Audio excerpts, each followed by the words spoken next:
Ini Agya bukan sembarang Agya, teman-teman. Ini bukan Agya LCGC kayak yang banyak beredar di jalanan, karena mobil ini dijual dengan harga 250 juta.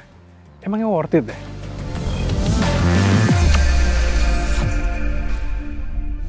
Yes, teman-teman, ini adalah Toyota All New Agya GR Sport. Jadi ini bukan versi yang LCGC-nya kayak yang kemarin kita review. Kita kemarin nge-review tuh Agya tipe G.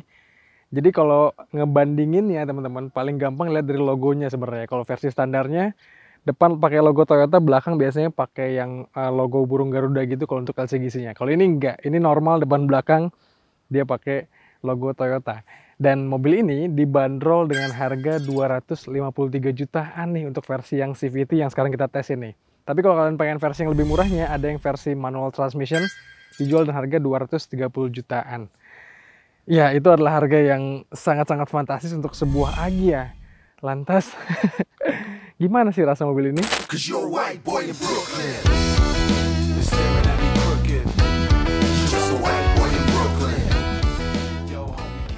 Sebelum saya ceritain gimana rasa berkendaranya, mari kita bahas dulu desainnya teman-teman. Secara umum sebenarnya basic body dari Toyota Agya versi LCGC ataupun versi yang GR Sport ini sama. Sehingga ya secara umum sebenarnya bisa dibuat convert gitu ya antara yang LCGC menjadi yang GR Sport. Tapi basicnya dalam versi standar ini mobil ini seperti ini nih. Banyak spoiler kit yang ditambahkan, body kit yang lebih garang, dan jangan lupa ini nih, ada emblem GR Sportnya.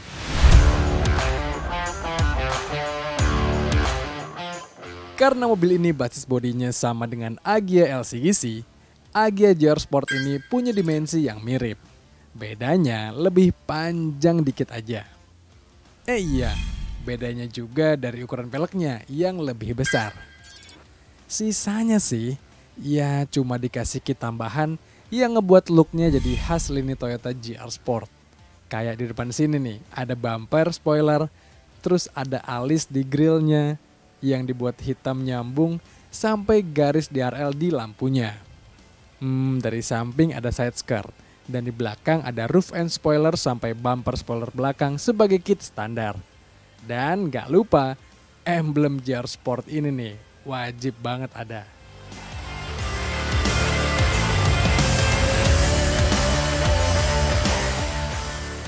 Begitu masuk ke dalam kabin belakangnya, secara umum ini mobil punya aura yang sama teman-teman. Tapi penggunaan material jok yang berbeda di jok depannya ini memang ngebuat feel-nya lebih sporty lah. Tapi lagi-lagi secara umum di belakang sini sama fasilitasnya terasa minim teman-teman. Nggak ada USB port ataupun port lighter yang disiapin untuk penumpang baris kedua sini. Jadi kalau mau ngecas ya harus narik kabel dari depan gitu lah ya. Akomodasinya di sini ada laci penyimpanan atau kantung penyimpanan di belakang jok sini. Kiri kanan ada, cup holder pun ada. Nggak ada armrest teman-teman karena memang ini jok yang satu piece kayak gitu. Sehingga kalau kita mau pakai bagasinya jadi lebih lega, melipat jok ini harus menjadi satu kesatuan nih. Alias nggak bisa 50-50 splitnya atau nggak bisa 60-40. Jadi kalau kita mau bawa barang banyak di bagasinya, otomatis penumpang belakang nggak bisa ikutan numpang nih.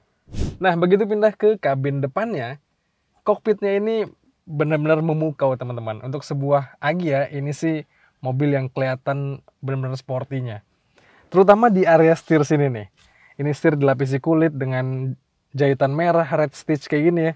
Dan emblem GR sukses ngebuat kita secara psikologi ngerasa mobil ini beda kelas banget.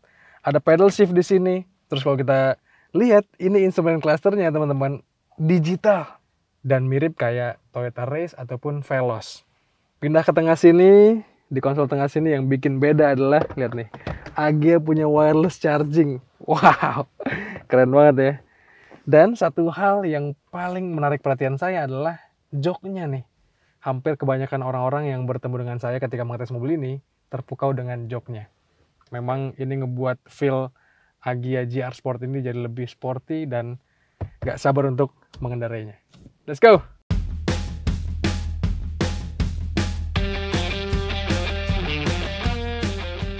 Nah teman-teman, setelah kita ngetes mobil ini dalam jangka panjang, saya menyadari kalau Agya GR Sport ini ternyata hadir dengan posisi berkendara yang cukup tinggi nih. Sayang banget untuk sebuah city car yang dikonsepkan sporty, posisi berkendaranya ini kurang rendah menurut saya. Dan juga ini joknya nggak bisa di setel naik turun. Walaupun ya setirnya bisa di setel naik turun, nggak bisa maju mundur. Jadi ya menurut saya posisi berkendaranya agak kurang sporty nih kalau kita ngejar konsepnya. Terus juga dari visibilitas sebenarnya depan, belakang, samping baik teman-teman, tapi ini pilar A-nya terasa terlalu gondrong nih. Jadi visibilitas ke arah serong kanan tuh atau serong kiri agak kurang optimal lah. Dan ya kita sekarang lagi melaju di jalan tol yang pakai cor-coran kayak gini, yang notabene agak kurang mulus, sehingga terasa dari tadi menurut saya ini mobil bantingannya agak sporty banget nih. Dalam arti mobil ini punya shock yang di setel cukup medium ke keras, dan itu ngebuat bantingannya jadi sangat-sangat tajam, steeringnya juga sangat baik, dan mobil ini secara pengendalian memang menyenangkan teman-teman untuk dibawa bermanuver nih. Tapi teman-teman, saya sadar juga kalau mobil ini adalah mobil yang beda total dibandingkan dengan Agya yang LCGC. Kalau Zana empuk, enak buat harian, kalau ini hadir dengan pengendalian yang sangat amat menyenangkan buat kita yang doyan nyetir nih. Mobil ini terasa sangat lincah, body roll minim ketika kita bermanuver, dan mobil ini juga hadir dengan sasis yang disetel khusus untuk karakternya yang sporty. Sehingga kalau kita mau main-main pakai mobil ini, wow, ini mobil yang menyenangkan, dan saya benar-benar pangling kalau ini adalah sebuah Agya. Menarik sekali.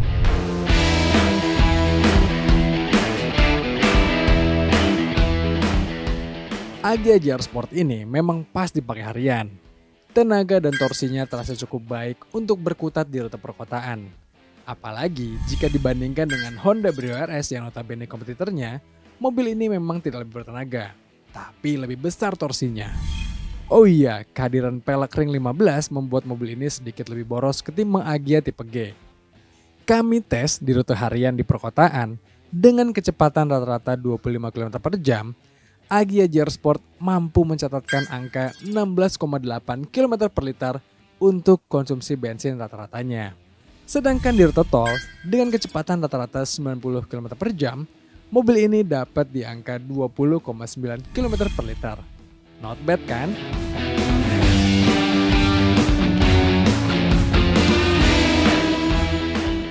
Lalu bagaimana dengan mesinnya?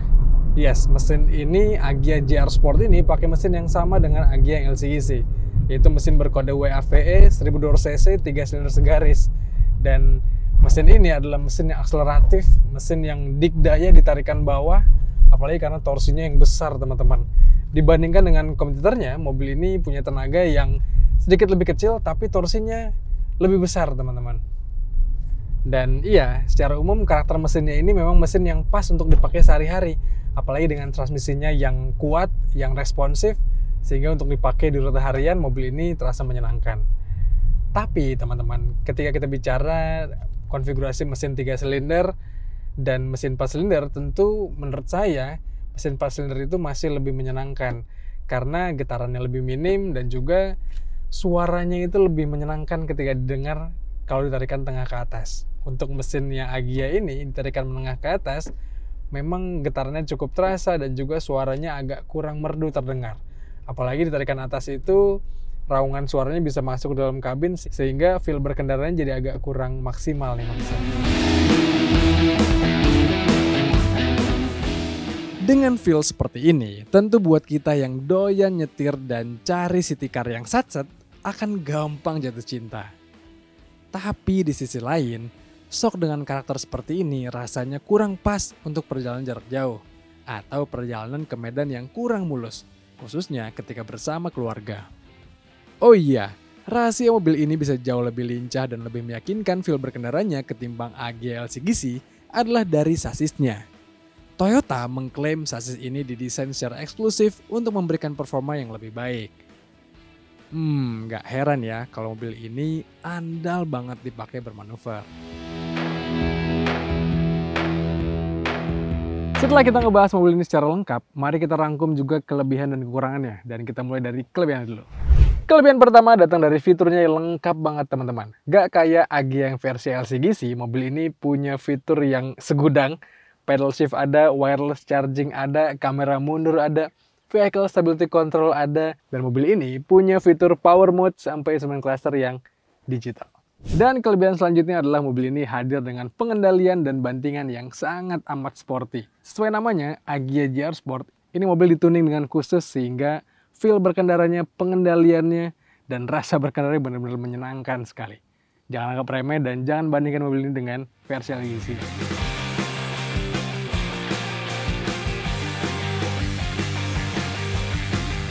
Lanjut, sekarang kita bahas kekurangannya. Dan yang pertama datang dari head unitnya ini teman-teman.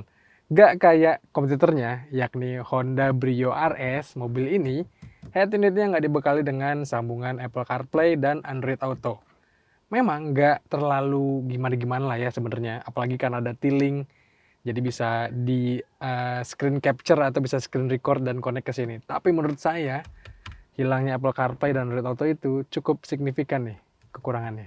Dan kekurangan selanjutnya datang dari mesinnya teman-teman. Perlu diingat ini adalah mesin yang sama dengan versi LCGC-nya, yaitu mesin 1000 cc 3 silinder segaris. Yang notabene pastinya lebih bergetar dan juga bersuara lebih tidak semerdu yang mesin kompetitornya, yaitu mesin 4 silinder yang dipakai sama Honda Brio. Lalu kekurangan terakhirnya datang dari harga jualnya yang bikin kita cukup geleng-geleng awalnya teman-teman. Agya dijual dengan harga 230 atau 250 jutaan itu memang cukup menegangkan gitu ya. Karena dengan harga segitu sebenarnya harganya udah irisan dengan Daihatsu Rocky ataupun Toyota Race. Jadi ngebuat mobil ini ya bikin orang sebelum beli itu pasti mengkomparasinya dengan amat sangat. Kalau kalian kira-kira pilih yang mana nih?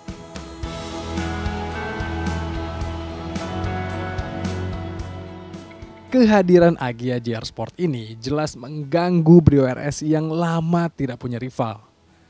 Namun lebih dari itu, Agya GR Sport ini justru hadir dengan fitur yang lebih lengkap, sasis yang terasa lebih sporty, hingga mesin yang juga asik untuk berkendara harian. Tapi melihat harganya yang tembus 250 jutaan, memang bikin merinding. Apalagi plot harganya lebih mahal ketimbang Brio RS. Toyota rasanya percaya diri dengan produknya. Toh memang secara umum mobil ini asik untuk dikendarai dan ketimbang kompetitornya lebih banyak kelebihannya.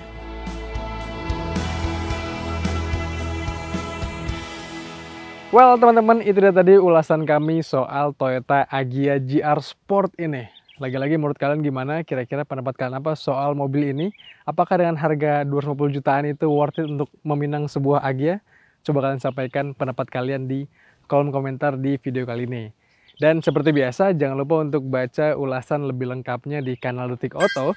Dan juga tonton video dari kami di kanal 20 Detik dan juga kanal YouTube Detik Auto. Jangan lupa untuk kalian subscribe juga. Kalau gitu teman-teman, sekian aja. Saya Hafiz pamit, stay safe dan bye-bye.